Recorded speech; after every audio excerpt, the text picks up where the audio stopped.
Hey guys, welcome to MSV channel. நான் உங்கள் விஸ்வநாதன். அதாவது நம்மளுடைய வாழ்க்கையில் விழிப்புணர்வு அப்படின்றது ரொம்ப முக்கியங்க.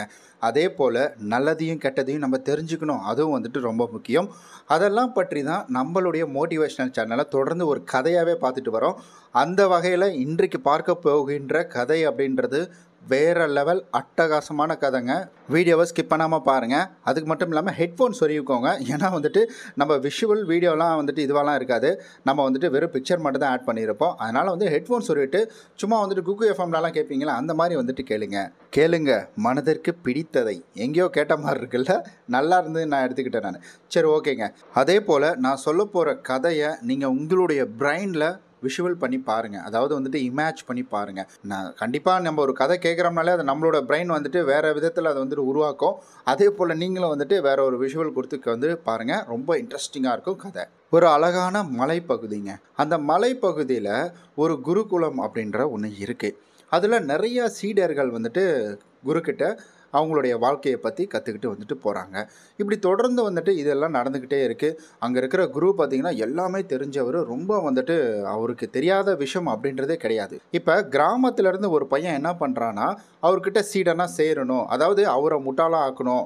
எப்படி அவர் மட்டும் புத்திசாலியாக இருப்பார், அப்போ நான் அவர்கிட்ட ஒரு முக்கியமான கேள்வி கேட்டு அவரை முட்டாளாக்க போகிறேன் அப்படின்ற மாதிரி சொல்லிட்டு அந்த குருகுலத்துக்கு வரான்.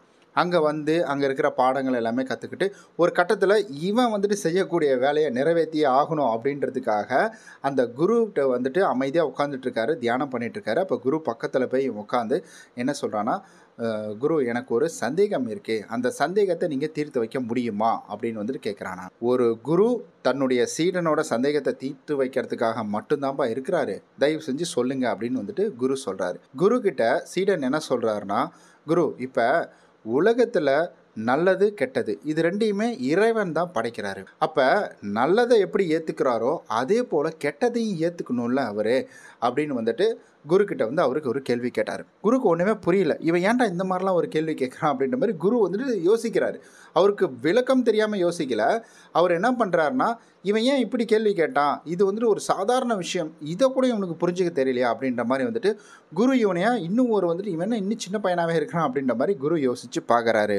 சரி, இப்போ இந்த கேள்வி இவனுக்குள்ளே வந்திருக்குன்னா அப்போ இவனை மாதிரி வயதில் இருக்கக்கூடிய எல்லாத்துக்குமே இந்த கேள்வி இருக்குமே, ஒருவேளை அவங்களுக்கு இந்த புரிதல் இருக்கா அப்படின்னு சொல்லிட்டு இவங்க என்ன பண்ணுறாங்கன்னா, இவங்க அங்கே இருக்கிற சீடர்கள் எல்லாமே குரு கூப்பிட்றாருங்க. குரு கூப்பிட்டு அங்கே இருக்கிற சீடர்கள் எல்லாத்தையுமே உட்கார வச்சு அதாவது இந்த சீடன் கேட்ட கேள்வியை மற்ற சீடர்கிட்ட எல்லாத்திட்டையுமே குரு கேட்குறாரு. குரு கேட்ட உடனே அவருக்கு ஒரே ஆச்சரியம். என்னடா இன்னும் இந்த ஒரு புரிதல் இல்லாமல் இருக்கிறாங்களே, அப்போ நம்ம இன்னும் இதை தெளிவாக பசங்களுக்கு புரியுற மாதிரி சொல்லிக் கொடுக்கணும் அப்படின்றது குரு என்ன செய்கிறாருன்னா, அப்போ தான் அமைதியாக உட்கார வைக்கிறார் எல்லாத்தையுமே. 5 நிமிஷம் எல்லோரும் அமைதியாக இருங்க, அதுக்கப்புறமா பதில் சொல்லுங்கள் அப்படின்னு சொல்கிறாரு. அப்போ 5 நிமிஷம் கழிச்சும் இதே மாதிரி தவறுதலாக தான் ஒரு பதில் அப்படின்றத அவங்களுக்கே அந்த கேள்வி ஏன் அப்படின்றத நிறைய பேர் கேட்க ஆரம்பிச்சிட்டாங்களா.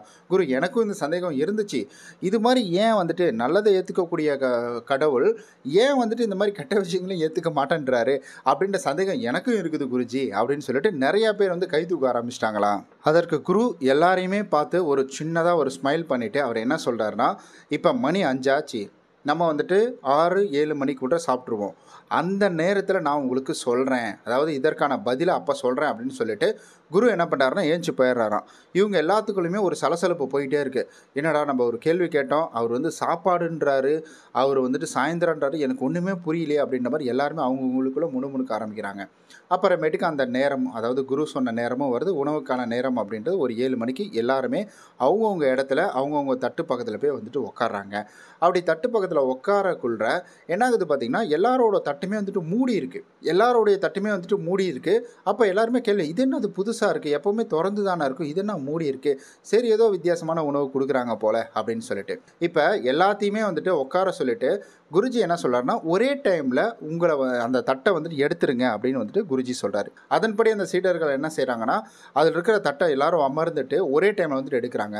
டக்குன்னு பார்த்தா ஒரு கிண்ணத்தில் பார்த்தீங்கன்னா பால் இருக்குது, இன்னொரு கிண்ணத்தில் பார்த்தீங்கன்னா மாட்டோட சாணம் இருக்குது. இதை பார்த்தோன்னே அங்கே இருக்கிறவங்களுக்குலாம் ரொம்ப கோபம் வந்துருச்சு. என்ன குருஜி நீங்கள் இது பண்ணுறீங்க, நாங்கள் சாப்பிடணுன்னு வந்தால் நீங்கள் இந்த மாதிரி பண்ணுறீங்களே அப்படின்ற மாதிரி எல்லாரையும் பார்த்து குருஜி வழக்கம் போல் ஒரு புன்னகைச்சிட்டு அவர் சொல்கிறாராம், நீங்கள் எங்கிட்ட ஒரு கேள்வி கேட்டிங்கல்ல, இப்போ நீங்கள் அந்த வந்துட்டு பாத்திரத்தோட மூடியை திறந்தோடனே உங்களுக்கு என்ன மனநிலை இருந்ததோ அதுவே தான் எனக்கும் இருந்தது. எனக்கும் ஒரு கோபம், என்னடா அது இவனுங்க இப்படி கேட்குறானுங்களே அப்படின்ற மாதிரி வந்து சின்னதாக எனக்கு கோபம் அப்படின்றது இருந்தது அப்படின்னு சொல்லிட்டு அதுக்கு குருஜி என்ன சொல்கிறாருன்னா, நீங்கள் தப்பாக நினைக்க வேணாம், உங்களுக்கான உணவு அப்படின்றது இருக்குது, நீங்கள் யாரும் கவலைப்பட வேணாம், இது உங்களுக்கான உணவு கிடையாது, இப்போ வந்துட்டு இது உங்களுக்கான பாடம் அப்படின்றத வந்துட்டு குருஜி சொல்கிறாரு. அப்போ எல்லாருமே என்ன நினைக்கிறாங்கன்னா, அப்போ நம்ம இந்த மாதிரி கேள்வி கேட்டது தப்போ, அதுக்காக தான் குருஜி இந்த மாதிரி பண்ணிட்டாரோ அப்படின்னு வந்துட்டு கேட்குறாங்க. இது குருஜி காதுக்கும் வந்துட்டு வருது. அப்போ குருஜி என்ன சொல்கிறாருன்னா, உங்களுக்கு வந்துட்டு தண்டனை கொடுப்பதற்காக இது கிடையவே கிடையாதுங்க, இதற்கு ஒரு முழு விளக்கம் அப்படின்றத நான் இப்போ கொடுக்குறேன் அப்படின்னு சொல்லிட்டு குருஜி என்ன சொல்கிறாருன்னா, இப்போ அந்த பாத்திரம், அதாவது உங்களுடைய வந்துட்டு உணவுக்காக வைக்கப்பட்ட தட்டில் இருக்கக்கூடியது ஒரு பக்கம் வந்துட்டு சாணம் இருக்குது, ஒரு பக்கம் மாட்டோட சாணம் இருக்குது, ஒரு பக்கம் பார்த்திங்கன்னா மாட்டோட பால் அப்படின்றது இருக்குது. இது ரெண்டுமே மாட்டிலிருந்து தானே வருது, ஏன் நம்ம பாலை மட்டும் எடுத்துக்கிறோம், சாணத்தை மட்டும் நம்ம வந்துட்டு எடுத்துக்க மாட்டேன்றோம் அப்படின்ற ஒரு கேள்வியே கேட்குறாரு.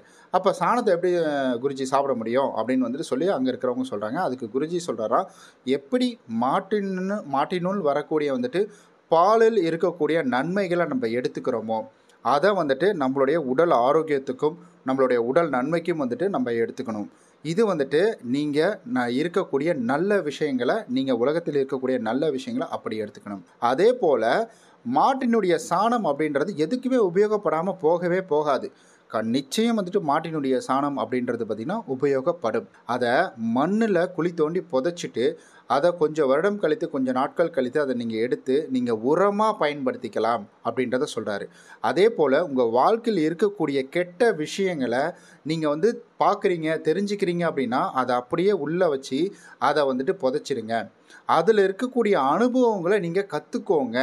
இது இப்படி பண்ணக்கூடாது, இது இப்படி செஞ்சால் நமக்கான கெட்டது நடக்கும் அப்படின்ற வந்துட்டு ஒரு அனுபவத்தை கற்றுக்கோங்க.